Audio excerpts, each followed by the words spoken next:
Hi Brent. Hi Emma. First of all, thank you very much for coming to Redditch and agreeing to have a chat with me about the credit risk forums that you run through Let's Talk Credit. I wanted, if it's okay with you, to ask you a few questions about them because I think they are really beneficial, particularly for the credit professional in the construction industry. And I wanted to introduce them to our top service members. First of all, tell me a bit about the Let's Talk Credit history and how long you've been running the credit risk forums now. Okay, well, very happy to be here, Emma. I've been around for a while. So I actually started at Experian back in 1988, and very soon I got involved in their credit forums or credit circles back in the day. I've been involved in them pretty much since kind of the early 90s, and I took them over quite early on as well at Experian. And I used to do sales at the same time as well as running the forums, but as the time went on I just ran the credit forums. Right up till 2019 when I did get made redundant, which was unfortunate, but along with Experian's help, we did help move them over from Experian into my own company, which is Let's Talk Credit. And since then, we've set up some new forums, membership's doing well, and the two that we have just started to do with top service as well is the Construction UK and soon to be the Construction North Forum. So I feel like I've been doing forums for a long time. So you're an old hand at it, we could say. Yeah, something like that, yeah. For you, why are the credit risk forums so important, particularly for the construction industry? Not just for the construction industry, obviously for all industries, but I mean the construction industry is, one of the biggest sectors that the UK has. It can be very volatile, and I think sometimes if anything's going to happen to a sector, it probably happens to the construction sector first. I think it's it's one of the biggest sectors for the country. It's very important for our country, and it employs a lot of people as well. So we've been running the construction forum for a long time, and it's one of our biggest membership ones as well. So it shows you that it must be important for credit professionals in that sector. So you've got two construction forums. So tell me a little bit about those.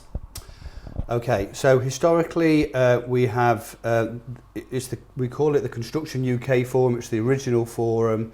It's held 4 times a year, twice in London and twice in the East Midlands, and we alternate the venues for that. But then there was some businesses in the north that were saying, you don't have anything in the north. So we've set something up recently, so it's only been going for the last couple of years. We call it the Construction North Forum, funnily enough, and we alternate that between Leeds and Newcastle. So they're 4 times a year, and they alternate the venues there. So actually, across the year, really accessible for anyone in the UK? Yeah, pretty much. I mean, wherever you are in the UK, there should be a forum that you're going to be able to get to. If there's Newcastle, Leeds, the East Midlands and London, hopefully that pretty much covers it all off. Perfect. And when I've spoken to my network about credit circles or credit risk forums, sometimes I'm met with a little bit of reluctance around, but aren't I sat in a room sharing sort of my secrets and the stuff that I don't necessarily, we're not really used to talking about, like being owed money or, seeking information from peers, and perhaps a little bit of uncertainty about sharing information amongst ultimately what can be competitors in some shape or form. What's your sort of response to that sort of feeling that some might have? Yeah, I think there's a a misconception maybe from the word credit circle. So back in the day, credit circles would have been held, I hear, in smoky pubs, behind closed doors, and you know they were not. They kind of ran under their own rules. Yeah. So anything was said, you know, there was no rules involved. I think credit risk forums now, which is what I would prefer to call Yes. them, we have a set of rules that's been drawn up, you know, that they have to be authorised by the Competition Commission. You know, there's GDPR and data protection that we have to stick to as well around the forum. So, you know, there's certain things that we can't talk about. So there's, you know, we can't disclose credit limits or payment terms, etc. And I would manage that and make sure that we all stick within those rules. Yeah.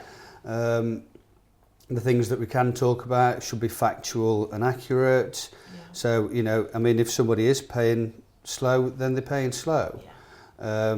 But also, if they're paying to terms, they're paying to terms. So all that kind of information that we would talk about at a forum, it's not always about the negative side. It could be about the positive as well. Yeah. So if you are looking at trading with that company, and you just want to see how they're paying everybody else and everyone else has been paid fine, then it gives you a little bit of confidence to extend that trade or trade with them for the first time. Yeah, absolutely. And like you said, and we were chatting just before we started recording, weren't we, that the Credit Risk Forum is much more than just sharing information about who you owe money by and who you're having problems with, and it's now much more about sort of networking with other people in the industry. And I know that you have people come in and do sort of talks on what's going on around the industry and offering support for credit professionals. So it's so much more than just sharing scary information. Yeah. I think it's important that people know that, you know, we don't just talk about people that aren't paying their bills. I mean, there's a whole other thing that we talk about, you know, like I say, it's, you know, can I increase trade with them? You know, are they paying well? Who's the right contact? You know, I'm struggling to get a contact. So there's all that information, but also, you know, we'll have guest speakers that will come in. Yeah. We ask the members what you would like to talk about. So it could be the latest updates of ROT. It could be, you know, how do I implement direct debit? I've never done this before. Has anyone done it around the room? Yeah. I mean, there's such a wealth of knowledge around the table for people that have been in the job for a long time. You've got credit controllers that are just starting out. Yeah. So just to sit around a table with that amount of knowledge and just be able to ask a question, there's somebody around the table that's going to know the answer to that. But yeah, and it's, you know, some people prefer not to spend money on training courses, etc. Because if budgets are tight, they will pay for the membership to the forum, because potentially there's just so much more. You're getting information about the industry. You've got guest speakers. You've got topics of discussion, benchmarking that we do, improving best process and best practice. Yeah. So, you know, there's a whole information pot there for when you attend a forum. Yeah, and I love that side of it, because I really like to sit. I really love it when you've got new people coming into the industry. Yeah. Because you can just learn so much from it.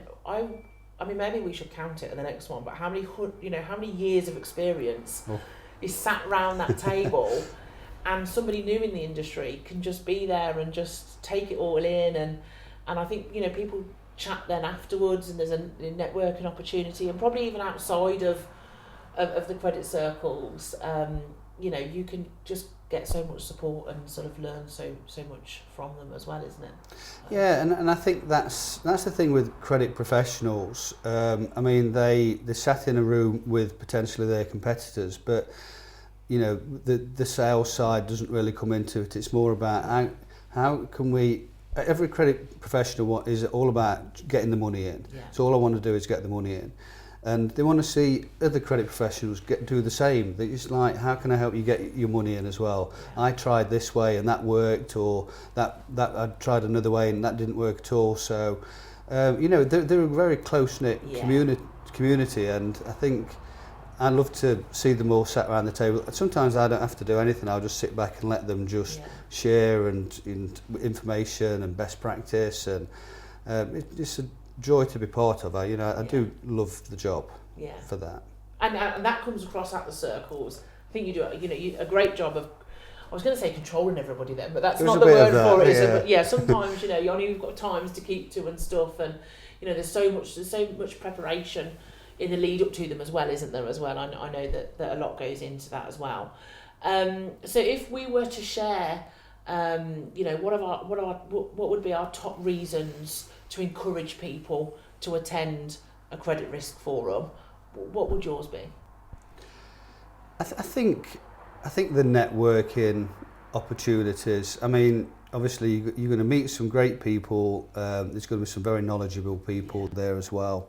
You're finding out about the industry, and where else can you get a better gathering of those credit professionals. So I know you will find out about who's paying well, who's not paying so well, but the opportunities that you get to network at coffee breaks and lunchtimes, sometimes we're saying order, come on, let's go back, but everybody's just having such a great time just catching up sometimes. I think there's a lot of people working from home, and it's nice to have the opportunity to go out. I know you're going to have to get out of your pyjamas and you're going to have to get dressed and catch a train probably, but it's great to have that opportunity to go out and meet people face to face. Absolutely. And we probably should mention as well that it is hybrid as well. So if you've got credit professionals who perhaps don't have the budget to come out of the office, haven't got the ability to come out of the office, they can join, can't they, remotely as well if needs be. Ideally, it obviously works with everybody in the room, and you get all the as you say, networking that goes with it. But there is that option if something comes up and you can't, you've only got an hour perhaps that.